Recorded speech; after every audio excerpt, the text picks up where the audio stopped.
बस्तर प्रकृति के उपहारों से भरपूर छत्तीसगढ़ का एक छोटा सा गांव, जो आदिवासी समाज का एक प्रधान अवस्थिति कहा जा सकता है।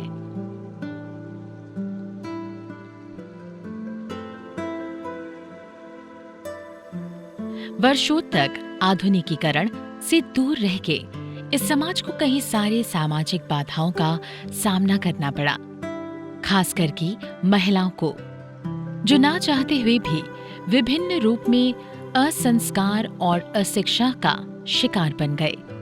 और ये बात का एहसास बुधरी दीदी को बचपन में ही हो चुका था।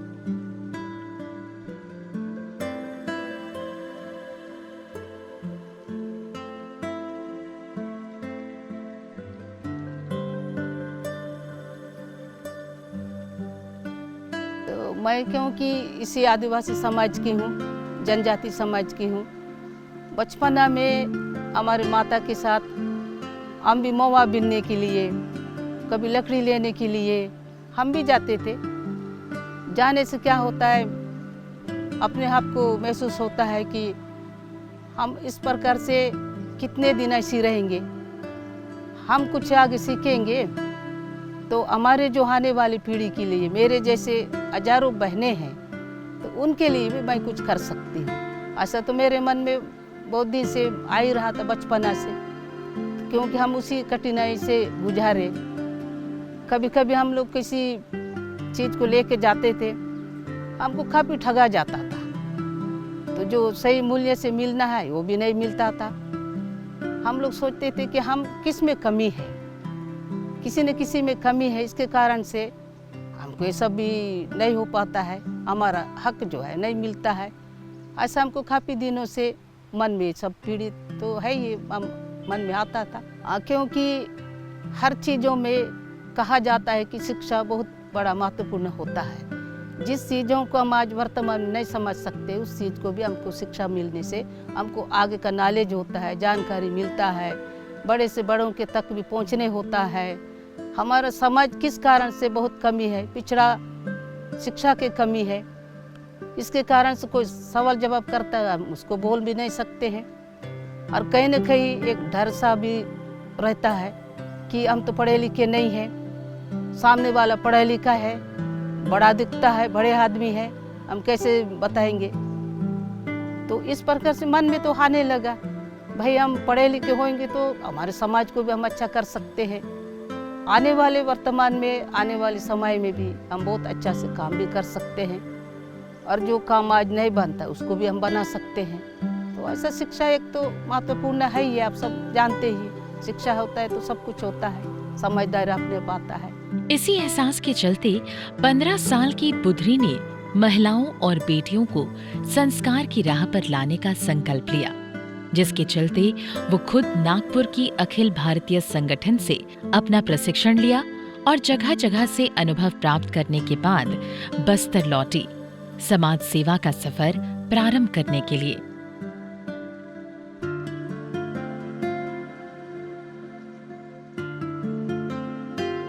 मैं नागपुर से मेरा शिक्षा जो मैं सीखी हूँ उसको लेके मैं रायपुर में आई हूँ। रायपुर में आने के बाद एक ही छोबे कॉलोनी में वनवासी कल्याण आश्रम के नाम से एक संस्था था, वहाँ पर मैं आने के बाद पूर्वांचल से जो 8 बहनें आए हैं, किसी के द्वारा ला के दिए, मैं उनको कुछ दिन वहाँ संभाली हूँ। और उनको बिल्कुल, मेरे से बड़े भी थे लेकिन हम बराबर होते हुए भी मैं उनको बहुत अच्छा से संभाली। कुछ दिन के बाद मुझे वहाँ से भी बस्तर में, वहाँ शुरू करने के बाद बस्तर में आई हूँ, और एक बहन को मैं उनको जिम्मेदारी दी हूँ, यहाँ आप संभालो, मैं यहाँ से वहाँ जाती हूँ। वहाँ किराए में रह के फिर मैं वापस आई। वापस आने के बाद मैं जगदलपुर से आगे बस्तर में भानपुरी में एक ही छोटा सा किराया घर में वहाँ भी शुरू की। जब मैं वहाँ रहते समय पानी गिरने से इतना पानी गिरता था, हम स्वयं को खड़े होने को भी जगह नहीं मिलता था। मैं वहाँ पर रहकर जब पानी आता है तो कहीं न कहीं खड़े होके दिन भर रात भर भी बीतना पड़ता रहा। उसके बाद हमारे लिए संस्था के लिए एक जगह मिला। मैं वहाँ पर आई कि बानपुरी में ही एक छात्रावास बनाए हैं अपने, हम सब मेहनत से बनाए, एक बड़ा कुआं खोदे पानी के लिए। और वो सब होने के बाद उसी क्षेत्र के 12 बहनों को, वहाँ भी शिक्षा का महत्व जरूर है बोल को, वहाँ 12 बहनों को ला करके वहाँ शुरुआत किए। ये सभी 18 साल से 35 साल के बहनें हैं। उन लोग को पहले तो लगता था कि भाई हम लोग इतने बड़े होकर हम कैसे पढ़ेंगे। कभी कभी बहनें लोग रोते थे जब विद्यालय में ले जा करके हम लोग कहीं ना कहीं फील्ड में बिठाते थे स्कूल में। उन लोग रोते थे, हम इतने बड़े हम लोगों को हंसेंगे। हम जाकर उनके साथ खड़े हो जाते थे। इसके लिए मैं स्वयं पहले अपना अनुभव ली, क्योंकि मेरे को भी विद्यालय जाने के लिए मौका नहीं मिला। कुछ दिन हम गुरुकुल में रहे, कुछ सीखे समझे पढ़ाई का महत्व। तो बाद में मैं स्वयं ही 5वीं का दी, 8वीं का दी, 10वीं का दी। तब इस स्तर को बड़े मेरे जैसे बहनों को कर सकते हैं, इन लोग भी पढ़ सकते हैं, दे सकते हैं। तो उनको हम सब बहनों को ला करके शिक्षा के संबंधित अपना खुद का भी विषय सामने रख के उनको भी हम लोग पढ़ाई का स्तर बढ़ाने के लिए बड़े बड़े बहनों को ला करके करीबन ऐसी बहनों को पढ़ा लिखा करके 8वीं, 5वीं, 10वीं आज भी किए। और 400 बहनें लगभग, केवल एक ही दंतेवाड़ा जिला के नहीं है, सारे बस्तर का संभाग के बहनें, सुकमा, बीजापुर, जगदलपुर, दंतेवाड़ा ऐसी जगह के बहनें आकर के शिक्षा पाए हैं। और उन बहनों को आज बहुत विश्वास हुआ है, इसको लेके अभी अच्छे जगह में वो बहनें लोग हैं। ऐसी बड़े बहनों को कौन शिक्षा का महत्व बताएगा? तो उनके लिए कोई न कोई स्थान चाहिए, कोई व्यक्ति चाहिए, खड़े होना चाहिए। भाई मेरे जैसा मैं भी इतने बड़े होकर मैं सीख सकी तो आप भी सीखोगे। उनको भरोसा देना, भरोसा दिलाना, फिर शाम को उनको लाके वो सब विश्वास दिलाना। बुधरी दीदी ने आखिर में अपने नींव बनाने में सफल रही और कुछ ही वक्त में उन्होंने इन्हीं समाज की बहनों को लेकर एक समिति की स्थापना की, जो शिक्षा को लोगों की दहलीज तक लेकर गए।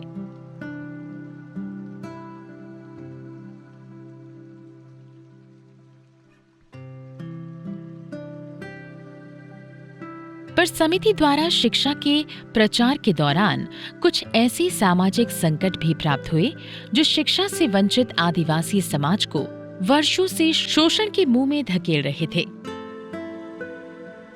तो इसका क्या है, अधिकतर लोग बाजारों में जाते थे, मार्केट में जाने से, जैसे वन उपज यहाँ बस्तर में प्रसिद्ध है, इमली है, महुआ है, टोरा है, सिरोंजी है।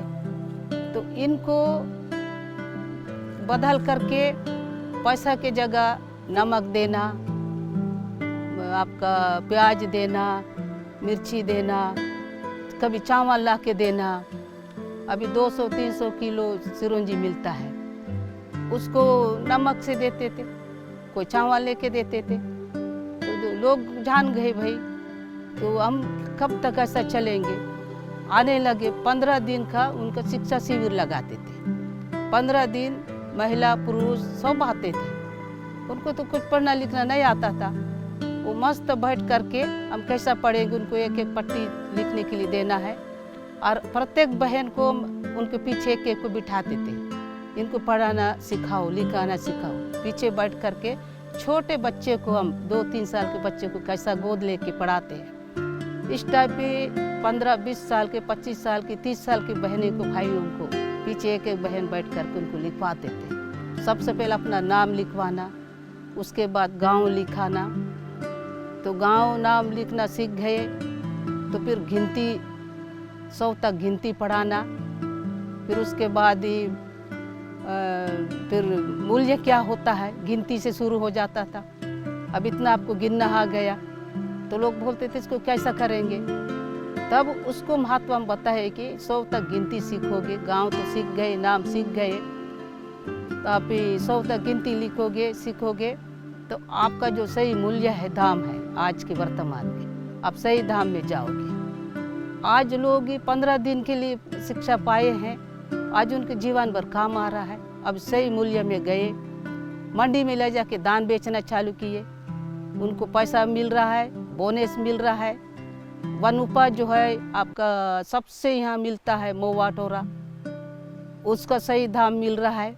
कितना पैसा होता है वो किलो, लोग बोल रहे हैं कि पहले ठगे हैं, तो आज भी ऐसा ही है। लेकिन उन लोग देख रहे हैं कि 20 किलो का वजन है, आप 15 का कैसे दे रहे हैं, पैसा हासिल ले रहे हैं, अच्छे पैसा में जा रहे हैं। और सिरोंजी है, वो भी अभी 200 रुपया में दाम में बेच रहे हैं, पहले नमक में बेचे हैं। तो ये जो है 15 दिन में जो शिक्षा पाए हैं, पाने का ये है उनका ज्ञान जो है हासिल किए हैं। देखते ही देखते बुधरी दीदी ने 500 से अधिक गांव के लोगों को न सिर्फ शिक्षा पर आर्थिक रूप से आत्मनिर्भर बनाने की कोशिश में जुड़ गई। लोग अपनी समस्याएं लेकर उनके पास आते रहे और दीदी ने उन्हें उचित सलाह देकर उनका भरोसा भी अर्जन किया। पर कुछ किस्से ऐसे भी रहे जब भेदभाव के कारण लोगों की आस्था जीतना उन्हें काफी नामुमकिन सा लगा।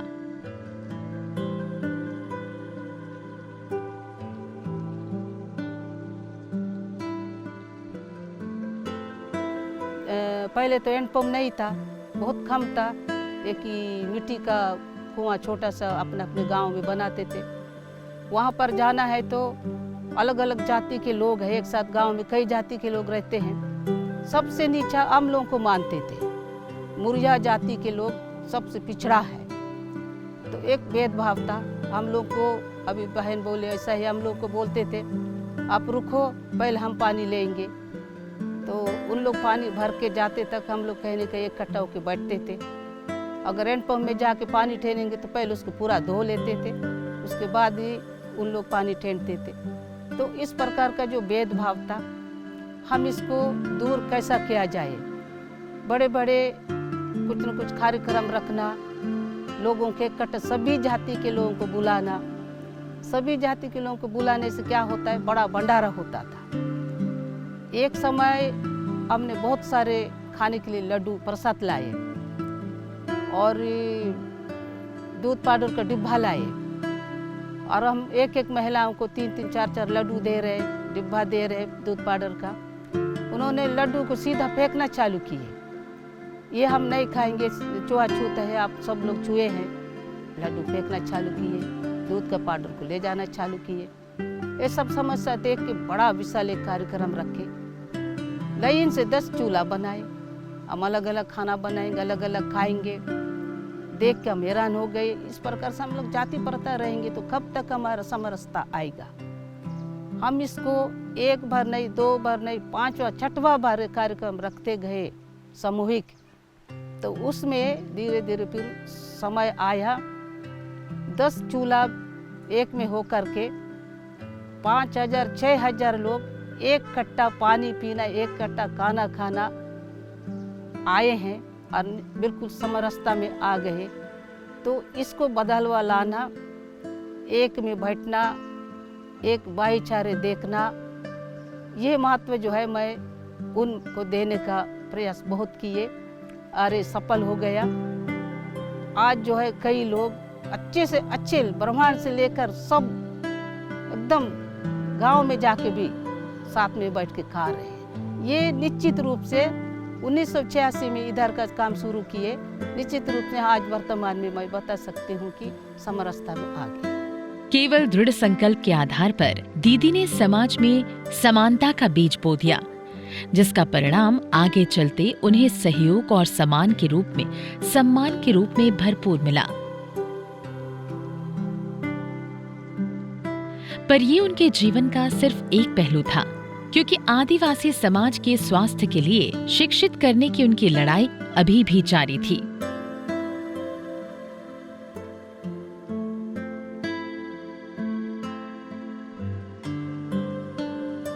अंधविश्वास के बंधे आदिवासियों के लिए ये समझना मुश्किल था कि उनके भगवान के बनाए गए रीति मान के चलना कोई उपलब्धि नहीं, बल्कि उनके समाज का एक पिछड़ापन था, जो धीरे धीरे बीमारी के रूप में उनके समाज को निगल रहा था।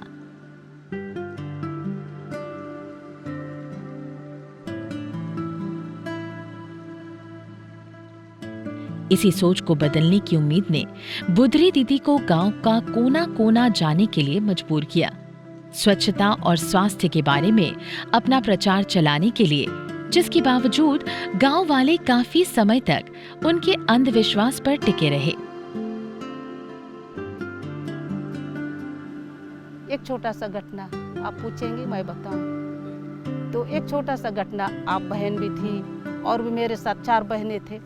वहाँ के लगभग 100 महिलाएं थे। एक ही कोठार में किनारे जंगल के पास में बैठ के, एक पेड़ के नीचे बैठ के हम लोग विषय ले रहे थे। उसी समय 4 साल के बच्चे को एकदम झटका आया। झटका आया तो उठा के भागने लगे। अरे आज ये मीटिंग हो रहा है, इसके कारण से हो सकता कोई प्रकोप हो गया। दूसरा बोल रहे हैं कि जादू टोना लग गया। हम जाके हाथ लगाए, ये जादू टोना है कि क्या है? हाँ जादू टोना है। तो हम लोग बोले जादू टोना कुछ भी नहीं है, ठंडा पानी लाओ एक बाल्टी में और एक सूती कपड़ा लाओ। तो लेकर आए। लेकर आने के बाद हमारे एक बहन को बोली जाओ उसको पोछा करो। पूरा ऊपर से नीचे पोछना चालू किए। आधा घंटे के अंदर बच्चा खेलने लगा। ये विशेष करके जो क्रिटिकल जो सामने घटना होता है उसको जो ठीक होने से तो सारे 100 महिलाएं विश्वास किए ये जादू टोना भी नहीं है, कुछ भी नहीं है, ये बुखार तेज होने के कारण से झटका आया है। तब उस महत्व को समझाने लगे। फिर गांव-गांव में ऐसी महिलाएं भी स्वास्थ्य के संबंध में बुखार आने से ऐसे करना चालू की। तो ऐसा जड़ी बूटी से है, ये सब से है, ऐसा एक विश्वास उनके तक पहुंचना, तो इससे स्वास्थ्य के संबंधित भी काफ़ी ठीक हो गए। और आज 50-60 किलोमीटर दूरी से भी भो के भी अस्पताल में पहुंचना चालू हो गया। जैसे अभी हमारे पास तो अस्पताल नहीं है, हम एक ही सेवा काम में हैं, हम डॉक्टर तो नहीं हैं, लेकिन लोगों के लिए अभी भी हमको डॉक्टर के दर्जा देते हैं। हम कहीं भी 6-6 महीना से पड़ा वाला बीमार को खोजते रहते हैं और ऐसी बीमार है, ऐसी व्यक्ति के पास जाते हैं कि वो बीमार ठीक करना चाहता है लेकिन उसके पास साधन नहीं है, उसको उंगली पकड़कर चलाने वाला, अच्छा लो बोलने वाला नहीं है। तो हम लोग पहुंचते हैं।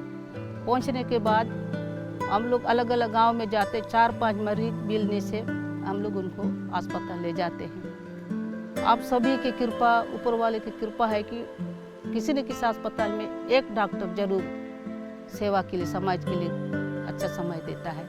मेरी दादी जब मैं नया आया था 2015 में, तो धीरे धीरे एक मालूम चला ये डॉक्टर अच्छा देखते हैं, थोड़ा सेवा भावना में लगे हुए हैं डॉक्टर। तो मैडम एक दिन मेरे पास लेके आए, एक बच्चे को ही लेके आए। वो बच्चा शायद मलेरिया से ही पीड़ित था, वो फीवर बहुत ज़्यादा था। तो मैं नया उस समय हुआ था।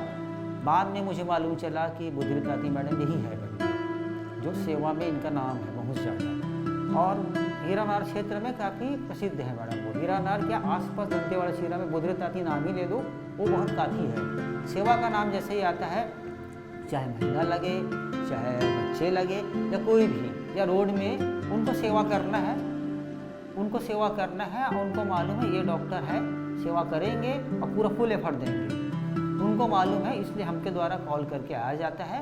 और ये नहीं बोलती मैडम कि पैसा बाहर से मत लिखना, कभी नहीं बोली मैडम। ये बोलती हमको सर एक पेशेंट ठीक होना चाहिए, जितना दवाई यहाँ पे हो सकता है कर लीजिए, नहीं लगता है आपको तो बाहर से लिख भी दीजिए। ये मैडम का ऐसा है। और यहाँ भी नहीं भी हो पाएगा लिखने के बाद, जो भी सेटलमेंट कर सके, रायपुर जगदलपुर अगर ले जाना है हमको, जगदलपुर भी ले जा सकते हैं सर, हमारे पास गाड़ियाँ है, सब चीज़ है, ले जा भी सकते हैं अपन लोग। ऐसा मैडम का कहना रहता है हमेशा, बस पेशेंट को ठीक होने से मतलब है। साल भर साल डॉक्टर और बुधरी दीदी द्वारा मरीजों का ठीक होने से गांव के लोगों के मन में आशा की एक नई किरण का जन्म हुआ, जिसके चलते पूरे आदिवासी समाज धीरे धीरे बुधरी दीदी के आदर्शों का अनुगामी बन गए।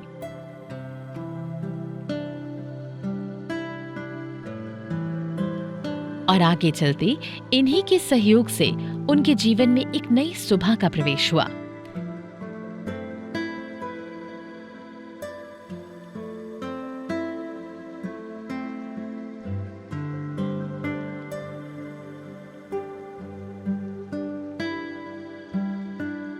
2008 में जन्मी बुधरी दीदी द्वारा निर्मित मां संखिनी महिला उत्थान केंद्र सेवा के सिद्धांतों को आगे रखते हुए यह आश्रम आज 40 बच्चे और समिति के बड़े बहनों के लिए घर बन चुका है।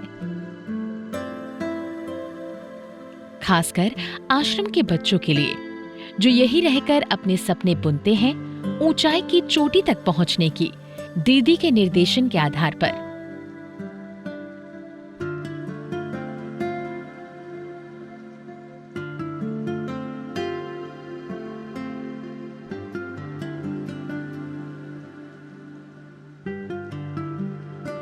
अभी हमारे जो बच्चे हैं, क्योंकि हम इस क्षेत्र में कई दिनों से संपर्क में रखे हैं, करीबन 600 गांव है, और आज ये बच्चे हमारे पास आते हैं।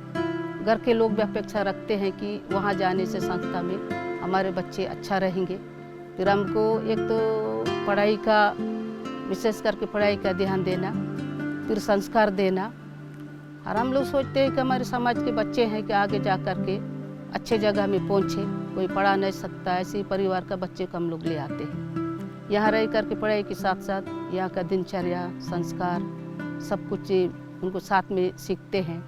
कैसे चालीसा, हनुमान चालीसा है, गीता है, रामायण है, भजन है, आरती है, ये सारे तो सरकारी विद्यालय में प्राप्त नहीं करते हैं, यहाँ पर ये सब करते हैं। और हम ये चाहते हैं कि हमारे समाज के बच्चे हैं अच्छे पढ़ लिख होकर अच्छे जगह पहुँचे, अच्छे पोस्ट में पहुँचे। और यहाँ से हम लोग पहली क्लास से नींव डालने का काम हम करते हैं। उसके बाद ही बच्चे मजबूत होते हैं तो आगे जाते हैं। फिर 10वीं तक हम हमारे तक की पढ़ाते हैं। उसके बाद ही बाहर के स्कूलों में उनका प्रवेश करने का रहता है।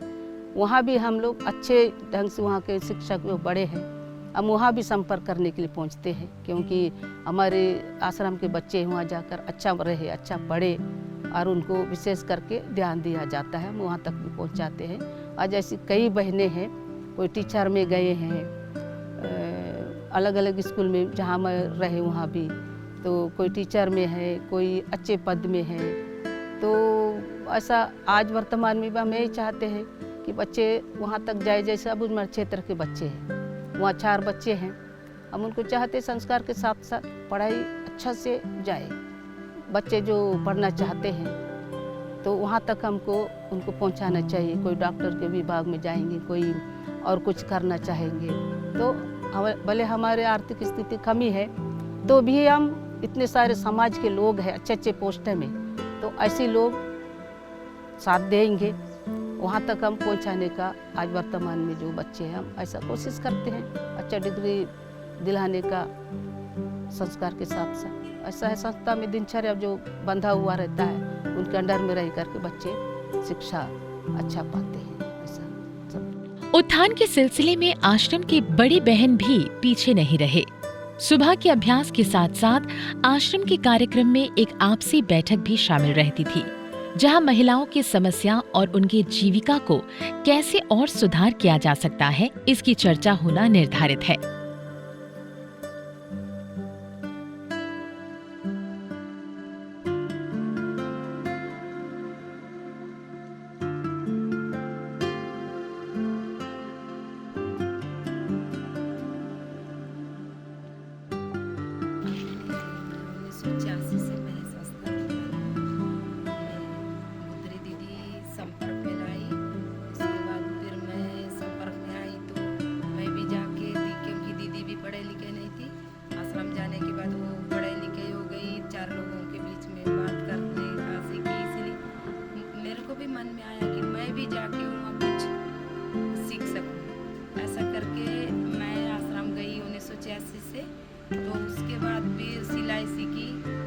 मैं नागपुर भी गई थी, नागपुर रही 1 साल।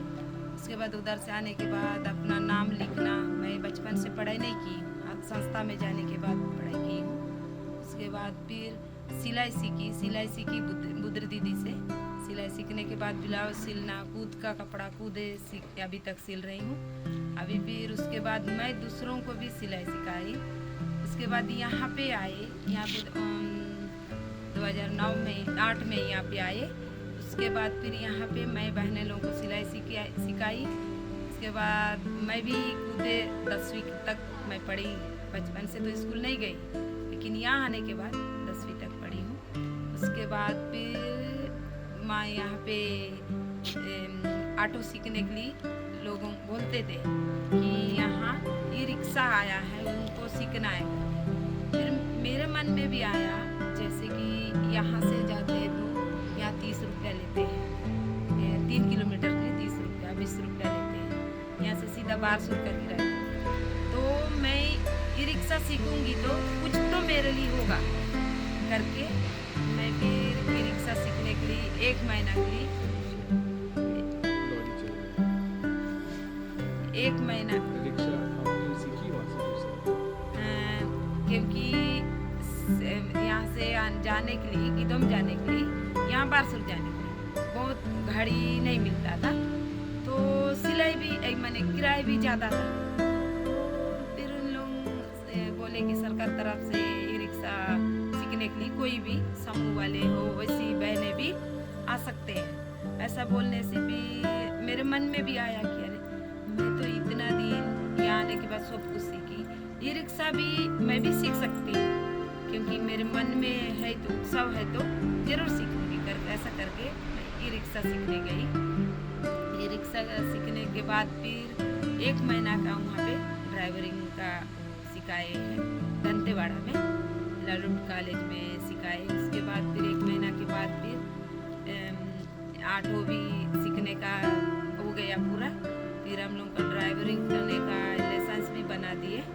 फिर लाइसेंस बनने के बाद फिर ऑटो भी दे दिए। ऑटो देने के बाद फिर हम लोग यहाँ लाए, तो यहाँ से किराया वगैरह बहुत था, तो अभी जैसे ऑटो लाई तो उसके बाद जहाँ भी जाना है बारसूर दंतेवाड़ा, यहाँ से तो हम लोग नकुलनार तक इससे जाते हैं। तो ऐसा करके ये तो पेट्रोल वाला नहीं है, लाइट से चार्ज होता है, बैटरी से। ऐसा करके अभी क्योंकि हम लोगों को आसपास जाने के लिए ये बहुत संस्था के लिए भी काम दे रहा है, क्योंकि सब गाड़ी किराए लेना पड़ता था। अभी गांव में भी हमारा काम छोटे छोटे कार्यक्रम होता है, उसमें इसमें बहुत फायदा है। जैसे कि जब भी जाना है गिदम भी जाके आना है तो पट से जाके आते हैं, इसीलिए किराया भी बच जाता है और ये भी हो जाता है। इसीलिए गाड़ी सीखी हूँ। उसके बाद से फिर मैं स्वयं चलाती हूँ और यहाँ भी 3-4 बहनें लोगों को सिखाई। हमारे छात्रावास है, छात्रावास के बड़े बहनें भी चलाते हैं, ऐसे सिखाई हूँ ये ऑटो से। ऐसे कई सारी महिलाओं का जीवन बदल के समय के साथ साथ बुधरी दीदी समाज सेवा के सफर में काफी आगे आ चुके हैं। लेकिन आज भी सामाजिक संकट का एक और पहलू बुधरी दीदी का पीछा करते हुए दिखाई पड़ता है, जिसके चलते बस्तर की महिलाएं खुल के जीने में संकोच करते हैं। और पहले हमारे समाज में कैसा रहा, बोलने से अपहरण करना, पकड़ के ले जाना, बाजार से ले जाना या मेला मंडी से खींच खाच के ले जाना। एक बहन को ले जाने के लिए 50-100 लोग आके उनको उठा के खींच खाच के ले जाते हैं।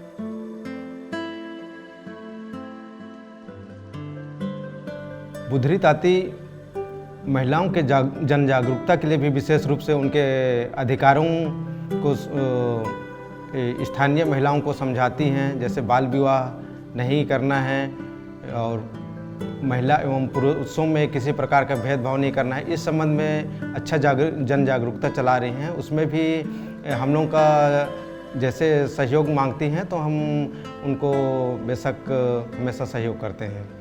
बुधरी ताती और हमारे थाना के बीच में अच्छे संबंध हैं।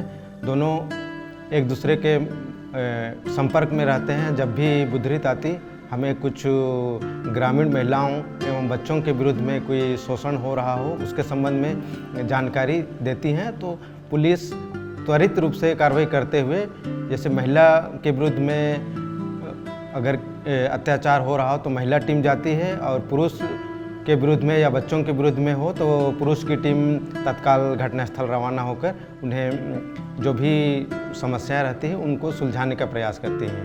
तो कई घटना ऐसी है, करीबन 5-6 बहनों का ऐसी घटना तब गंभीर घटना था वो सभी को हमने ठीक किए।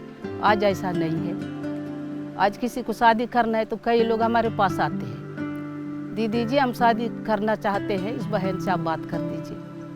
कई हमें कदू का 2-3 बहनों को हमने शादी करके भी, माँ पिता होते हुए भी हम उनके माँ बाप बन के शादी करके दिए। तो वो हमारे उनके नाती पोते बच्चों को लेकर हमारे पास आते हैं। 2 पति पत्नी झगड़ा होते हैं तो भी मायके नहीं जाते कि हमारे पास आते हैं, तो उनके लिए हम लोग मायके माँ पिता हो गए। तो इस प्रकार से बहन को जो बहने को बहुत राहत मिला और समाज भी समझ रहे कि दीदी लोग कैसे हैं, बहुत कुछ मानते हैं अभी, और उनको सीख भी मिला है कि इनके सामने हमको ऐसी कोई गलती नहीं करना है, तो माफ़ी मांगते हैं। समाज के निर्धारित नियमों से अलग होके बुदरी दीदी जी ने अपने कार्य से ये साबित कर दिखाया कि अगर साहस हो तो हर मुश्किल राह आसानी से सुलझ सकती है। उनकी इसी साहस की दृष्टांत देश के कोने कोने तक पहुंच गई, जिसके चलते 2021 में उनको छत्तीसगढ़ वीर सम्मान से पुरस्कृत किया गया।